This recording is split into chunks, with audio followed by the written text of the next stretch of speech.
Magandang hapon po sa ating lahat. Ito po ay nakita po ni Speaker Martin Romualdez nasa labas kanina. Sabi niya naiinitan yung mga driver papasukin mo. Sabi na bang problema? Sabi ko po, dati pa rin hinihiling nila. Baka pwede yung palawigin pa o yung patungkol sa jeepney modernization. Sabi niya, pakinggan natin yung kanilang mga hinaing. Siguro po, umpisahan na natin dahil meron na po meeting ang speaker. Baka pwede po dalawa, tatlo sa mga leader natin, iparating po hinaing para masagot po ng ating speaker. Sino po pwede, sir? Kayo na po ba una?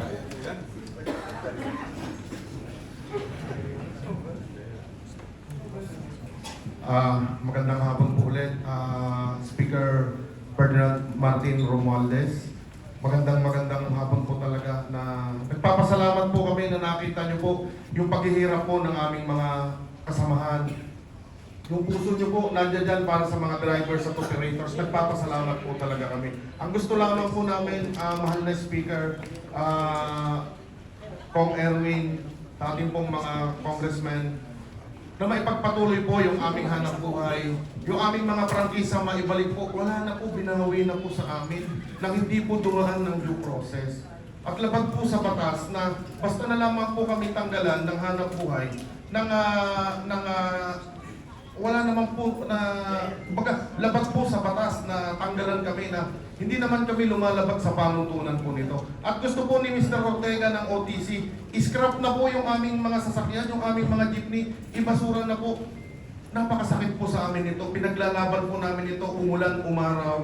Yung mga kooperatiba po na hindi po namin nakakasama, na apektado rin po rito, kasama po sila doon sa pinaglalaban at nabuksan po itong hearing na to, nabuksan po itong issue na to. Nagpapasalamat po talaga kami sa pamumuno po ninyo. Napakagaling, napakahusay. Pero ganun pa man, sana po maipagpatuloy po namin. Hindi po kami tutol sa modernization. Actually, nauna pa po kaming nag-modernize doon sa mga sinasabi nilang consolidated entities sa pamamagitan po namin na hindi po kami nakapag-loan, hindi po kami nabigyan ng subsidy, na hindi po kami kinakailangan mag-consolidate, Mr. Speaker. Hindi po namin kinakailangan ng kooperatiba. Kung saan naman iisasali kami sa kooperatiba, dapat hindi po sa pilitan. Marami po tayong mga local manufacturers na pwede naman po sanang ito yung tulungan para mapayabong po natin yung industriya ng paggawa po ng jeepney sa atin. Isipin nyo po kung sinasabi nila na mabibigyan pa po ng trabaho yung aming mga kasamahan, mga senior citizen na papasok po sa construction. Kakayanin pa po ba nila? Yung aming pong mga nanay na nandito, saan po papapasukin po ito, Mr. Speaker? Sana mapakinggan po tayo. Alam ko po, naririnig nyo na kung ano po yung hinaing. Kaya po tayo nandito ngayon, talaga pong nagpapasalamat kami na sana po maiparating din sa ating Pangulo na yung mga datos po na ibinibigay sa ating Pangulo, malayong-malayo po sa sitwasyon po natin ngayon. Niloloko po ang ating Pangulo. Sana po, ito po yung makita po natin na sino po ba ang unang apektado rito bukod po sa mga mananakay? Pamilya po ng bawat drivers at operators. Kinabukasan po ng mga anak namin ang nakasalalay po dito, Mr. Speaker, Kong Erwin. Sana po makapagpatuloy po kami. Ano naman po, hindi po kami magiging kabigat sa gobyerno, hindi nyo na po kami kailangan hanapan ng trabaho. Ito pa lamang po, yung pong ibibigay ng dole na trabaho para sa amin, ibigay na lamang po sa iba, makakatulong pa po tayo. Maraming salamat po sa mga.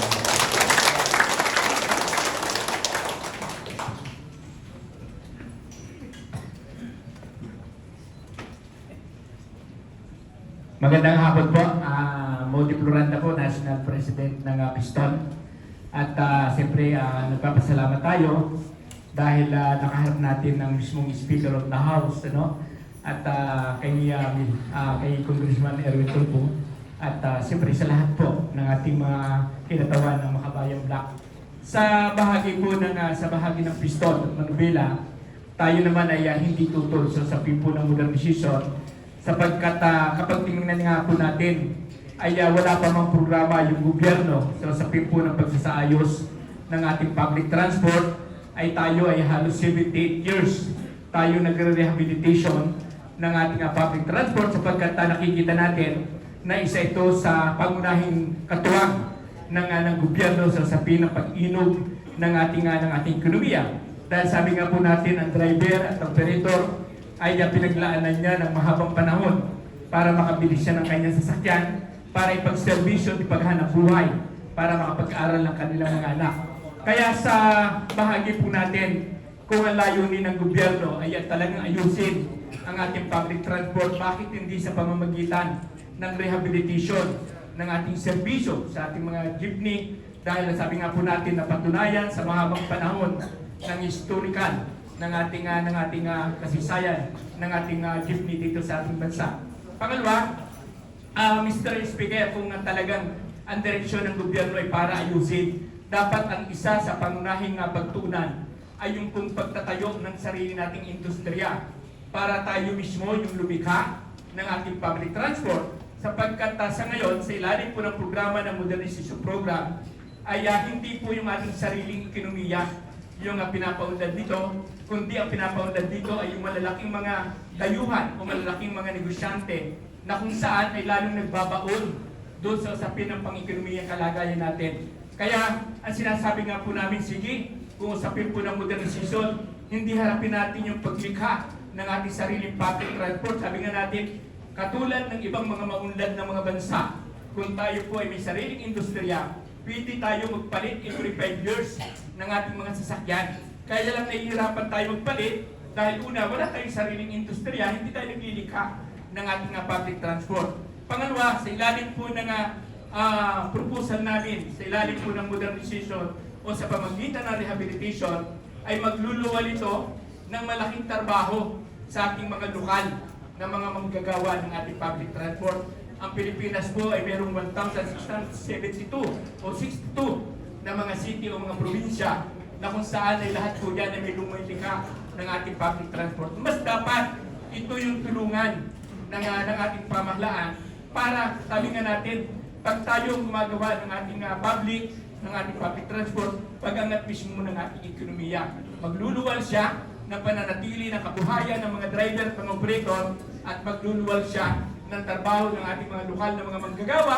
Kapag nagluwal po ng trabaho, ay pag-angat po ng ating ekonomiya sapagkat yung sahod mismo ng mga manggagawa ng ating public transport ay iikot lang dito sa ating bansa. Hindi katulad sa ngayon, yung inilalakong modernization ay lalabas lang sa ating bansa yung tubo at may iwanan tayo na mananatiling bubugso o bubulusok yung ating pang-ekonomiya. Kaya ang panawagan po namin, Mr. Speaker, ay sana ay ibasura yung 2017-011 na kung saan ito yung naging sanhi ng patuloy na pagpapahirap sa hanay ng mga driver at operator at siyempre sa ating mga mamamayan.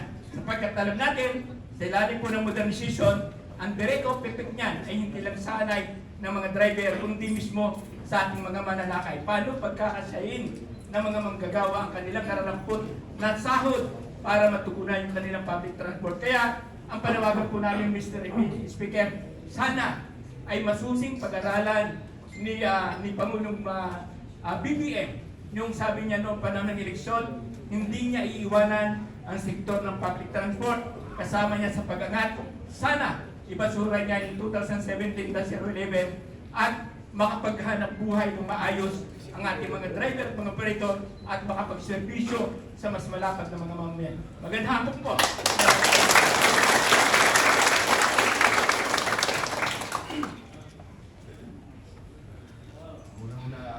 Nagpapasalamat ako sa inyo lahat sa inyo dito. At ang mo to, sasabihin mo sa mga kaibigan mo, hindi ko dito sa din yun na bukas parati ang pintuan ng Kongreso para sa mamamayan Pilipino. Lahat. Mga mamamayan.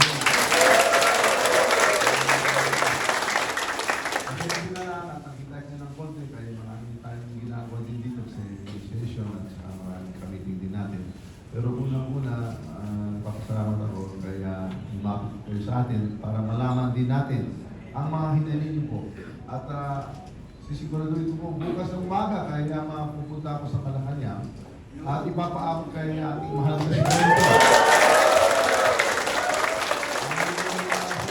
Yung mga problema na hinaharap ninyo at yung kahirapan ng mangyayari sa pag-implementasyon na itong bagong batas at yung mga sinasabi ng LTFRB. Ako mismo, ako, kagod ko, makikiusap din ako sa LTFRB kung pwede mag-extend natin dito habang pag-aralan natin uli ang epekto nito. At asahan ninyo po na habang meron kayong konting challenges dito na mayroong dislokasyon dito sa ating ating katrabaho. Meron tayong itong mga ayuda, di ba? Yung mga ayos, mga tupad, mga lahat ng mga itutulong natin, mga social assistance para hindi kayo mahihirapan kasi sigurado po ako na hindi to ang gusto ng ating mga presidente na mahirapan po kayo. At nandito po tayo, dito sa Kongreso, para ating nandito tayo araw-araw, nandito tayo handang-handa, hindi na makinig pero gagawa ng paraan o hahanap ng solusyon o options. Unang-una sa mga kaibigan din natin dito sa Sarao at sa Francisco Motors na alam ko gusto din nila mag-offer ng options ng mas maganda, kay mas mura, mas affordable. Susuportahan mo natin sila. Kaya alam natin na imbis na sa mga important na kukunin natin, titingnan natin kung ito ay talagang pwedeng magmamatch sa mga kailangan ng ating mga Pilipino bilang mas magandang transport alternatives for our riding public. And siyempre sa inyo po, salamat mga drivers din sa association. Ako mismo din ang sasabihin ko sa iyo, ayaw ko talagang mawala ang imahin ng ating jeepney.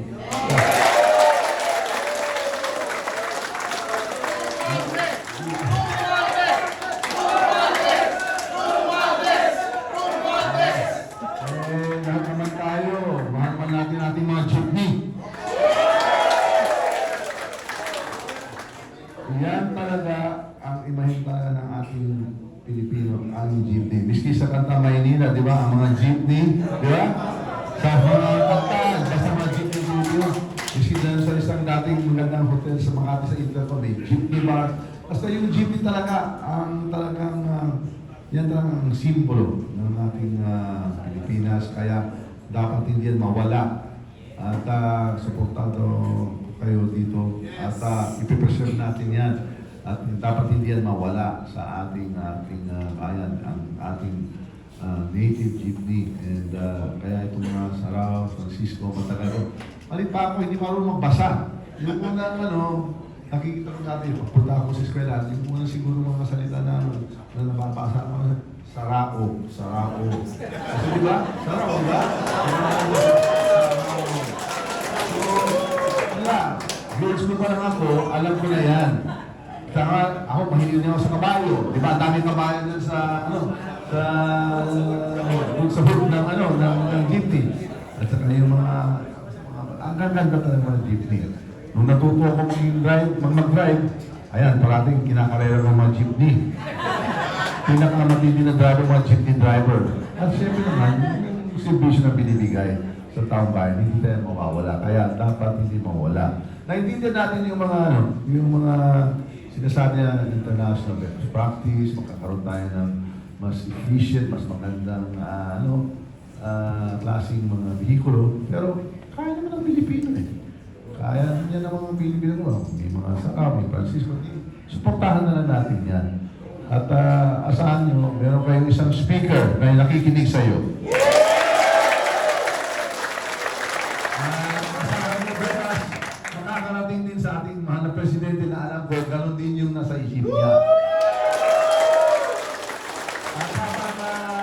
At saka itong gagawin ko, pagkatapos ng tumitin natin, ako mismo maghingi ako ng paitulot sa ating LTFRB na kung pwede na mag-extend naman. Palagay ko, makikinig naman din sa atin kasi marami tayo dito ng congressman. Di ba? So, asahan nyo yung pagpunta mo dito, hindi ka magbibigo. Na meron kayong mga kongresista, meron kayo sa speaker, na nakikinig sa'yo, yung malasakit sa'yo, at naiintindi na nila yung mga problema na hinaharap nyo. Hali po dito sa ating challenges ng pandemya, iba nandun din kayo, tumulong din kayo, di dapat tulungan din kayo. So, magtulungan na lang tayo, magtutulungan na lang tayo. Maraming salamat. At kung pwede, pagkatapos nito, kausapin yung ating Presidente, yung TFRB, at mag-follow up na lang, meeting na lang tayo kung anong mga paraan. Para hindi lang ito one-shot deal. Hindi lang ito sa press conference. Yung seryoso talaga tayo na maghanap ng solusyon. Na hindi lang dito, pero siyempre, ay, sa pagpunta nyo dito, marami kayo, nakita ko talaga na napaka-importante ng issue ito. At asahan nyo, makakahanap tayo ng ating assistance, support, at baka may bagong solusyon. So, yun ang may kong mensahe. At siguro, may pa dito, alam nila, hindi ako masyadong mahabang mag-speech o magkwento. Action na lang. Basta, Alam po namin, hindi naman po galing ito sa administrasyon ng ating mahal na Pangulong BBM. Yung pagpapahirap po sa aming mga drivers at operators, galing pa po sa nakaraang administrasyon. Maraming salamat po. Ang isinukli niyo po sa amin ngayong araw ay pagpapahalaga sa mga bawat miyembro po namin ng mga drivers at operators. Mabuhay po kayo, Speaker Martin Romualdez. Maraming salamat po. Ngayon po, ay salamat po. Diretso na po yung mga media, may mga katanungan ho yata. So, one or two lang ha, kasi para hindi sila mainip sa atin eh. Diba? Mainip yung mga drivers natin sa mga tanong-tanong. O'Reilly ka na lang mag-moderate. Yes, sir. One or two lang ha. Good afternoon. Due to limited schedule of our speaker, we appeal that questions be limited to two to accommodate the most crucial question of the day at that within the available time. I think Tina Pangilican Perez from GMA7 and RG Cruz of Channel 2, KBS-CBN. Sir, good afternoon po. Tina po from GMA. If you will allow me, my question po is about charter change because the President said yesterday that he wants amendments to the economic provisions of the Constitution. And later on, political amendments can be discussed. And right now, he said that the People's Initiative is ongoing and to just let the people voice what they want. Your reaction was Speaker. I am one with the President dito sa message niya. Dito sa People's Initiative, that is the option of the people, di ba? That's their prerogative. Kung ba sinasabi sa English, di ba? Patakalan nila yan, di ba? Yan ang that's their right, no? Pero dito rin, I'm looking and I'm working with the Senate, no?